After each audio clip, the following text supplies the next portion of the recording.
UP में 2024 के लिए तैयारियां शुरू हो चुकी हैं। एक बात तो इस दौरान में साफ हो चुकी है कि शिवपाल यादव का चुनाव इस बार बीजेपी के खिलाफ नहीं बल्कि अखिलेश यादव के खिलाफ होगा। हुआ 2019 में भी बिल्कुल ऐसा ही था। आपको याद होगा कि 2017 में विधानसभा चुनाव जब हुआ उस दौरान में ही दोनों के बीच तकरार शुरू हुई और उसका नतीजा ये हुआ कि 2017 में बीजेपी सत्ता में आई। उसके बाद लोकसभा चुनाव 2019 में भी शिवपाल यादव ने जो चुनाव लड़ा वो बीजेपी के खिलाफ नहीं बल्कि अखिलेश यादव के खिलाफ लड़ा। हालांकि 2022 के विधानसभा चुनाव में शिवपाल यादव ने अखिलेश यादव को अपना नेता तक मान लिया। हर मौके पर वो चीख चीख कर ये कहते रहे कि मैं तो अखिलेश के फोन का इंतजार कर रहा हूं, उस कॉल का इंतजार कर रहा हूं। लेकिन उस कॉल के इंतजार में उनको काफी इंतजार करना पड़ा। आखिरकार अखिलेश शिवपाल के घर पर जाते हैं और ये तय हो जाता है कि एक सीट पर टिकट मिलेगा और वो है जसवंत नगर सीट से खुद सिर्फ अकेले शिवपाल यादव ही चुनाव लड़ेंगे। चुनाव हो जाता है, समाजवादी पार्टी की सरकार नहीं बन पाती है। उसके बाद से फिर से दूरियां शुरू हो जाती हैं और शिवपाल यादव फिर अखिलेश के खिलाफ मोर्चा खोल देते हैं।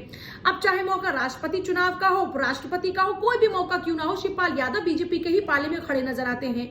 अखिलेश यादव एक पत्र लिखकर कहते हैं कि जाओ तुम आजाद हो, जी लो अपनी जिंदगी। तो आप समझ सकते हैं कि अब क्या होने वाला है आगे।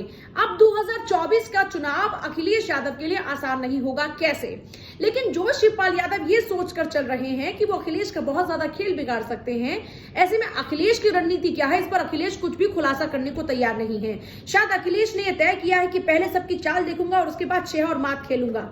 यही वजह है कि अखिलेश अभी तक कुछ भी बोलने को तैयार नहीं है। आप बीजेपी की स्ट्रैटेजी देखिए, बीजेपी ने पश्चिमी उत्तर प्रदेश पर फोकस करना शुरू कर दिया, लेकिन अखिलेश यादव क्या करने वाले हैं इस बारे में अभी तक कोई दूर दूर तक जानकारी नहीं। हालांकि चर्चा इस बात को लेकर हो रही है कि बिहार की राजनीति से कुछ सीख लेते हुए एक बार फिर से देश की राजनीति में ये महागठबंधन होगा। ये महागठबंधन तीसरा मोर्चा, ये कोई नई बात नहीं है, बल्कि लगातार कम से कम पिछले 20 सालों से यही सुनते आ रहे हैं। जब जब चुनाव होते हैं तब तब इस महागठबंधन का जिक्र होना शुरू हो जाता है।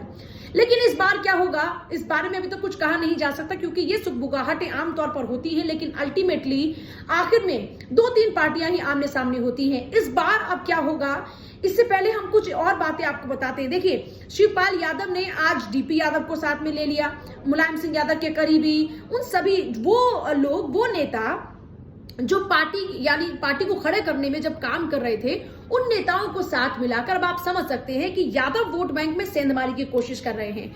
आप जानते हैं कि 9 से 11% का यादव वोट बैंक है। इसके अलावा जब आप बात करते हैं मुसलमान वोटों की, तो आप जानते हैं कि 20% से ज्यादा मुस्लिम वोट बैंक है। ऐसे में ये दोनों निर्णायक भूमिका में रहते हैं। हालांकि एक सच्चाई ये भी है कि 2019 के लोकसभा चुनाव में यादव वोट बैंक अब ज्यादा बीजेपी के खाते में चला गया। अखिलेश को उसका नुकसान भुगतना पड़ा जस्ट बिकॉज मायावती, क्योंकि मायावती को अखिलेश यादव साथ में लेकर आ गए। अब इस बार अखिलेश यादव कोई ऐसी गलती तो नहीं दोहराने वाले हैं, ये भी देखना होगा, क्योंकि अखिलेश यादव के अब तक के 3 एक्सपेरिमेंट जो रहे हैं वो कामयाब नहीं हो पाए। हालांकि इस बार के चुनाव में अखिलेश यादव को बढ़त मिली, लेकिन एक और चीज आप देखिए, अखिलेश यादव को लेकर जो युवाओं में खुमारी है या उनका जो क्रेज है वो देखते ही बनता है। पर बड़ी बात यह है कि वोट में आप इसको कन्वर्ट कैसे कर पाएंगे, उसके लिए आपको संगठन पर काम करना होगा। संगठन में शिवपाल यादव मजबूत है, आप जानते हैं कैसे संगठन को चलाना है, कैसे काम करना है, वो उनको बहुत अच्छे तरीके से आता है।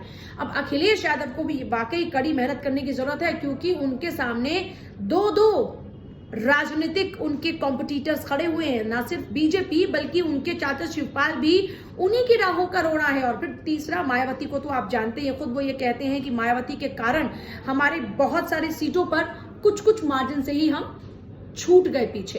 तो ऐसे में चुनौतियां बहुत सारी हैं। अब अखिलेश कौन से जादू की छड़ी चलाएंगे ये देखना होगा। ये वीडियो पसंद आए तो लाइक कीजिए, कमेंट कीजिए, शेयर कीजिए और मेरे पेज को फॉलो करना जरूर आप कीजिएगा, बिल्कुल भी मत भूलिएगा। नमस्कार।